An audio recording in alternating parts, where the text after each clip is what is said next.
My entire background is in civil engineering. I did my undergrad in civil engineering and then immediately went to work in industry. And I did water resources, focusing in the transit field, did some aviation, but a lot more kind of bridge flood studies and roadway drainage and erosion control. Throughout that process in industry, I got the chance to go back and do my master's with one of my companies.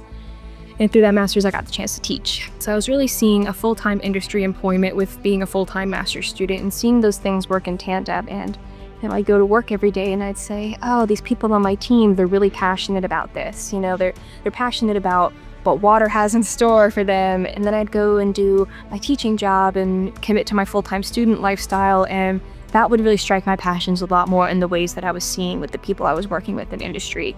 And those are some of the things that really led to me wanting to, make the pivot to academia. And that's what really led me to seeing what engineering education was all about.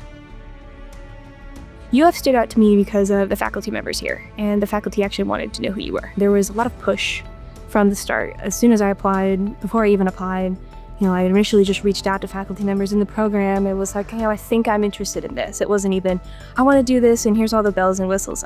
I think this would be something I might be good at and be able to contribute to the field with. And faculty were instantly like, okay, well, let's talk about it.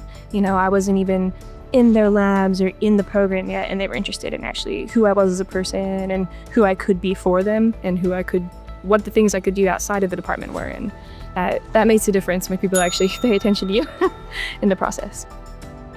My favorite aspect of campus so far, and really the general Gainesville area, has been the people and the culture and the amount of different experiences you get to have by being with people who come from all over the place. That's really helped me, broaden my lens of who I can really see, who I can really meet, and how many things I can immerse myself with. And there's always something to do. You're never bored. You can be bored if you want, but there's always something to do here and always a way to interact and engage, even if it gets you a little bit out of your comfort zone. It's a place that creates an environment of curiosity.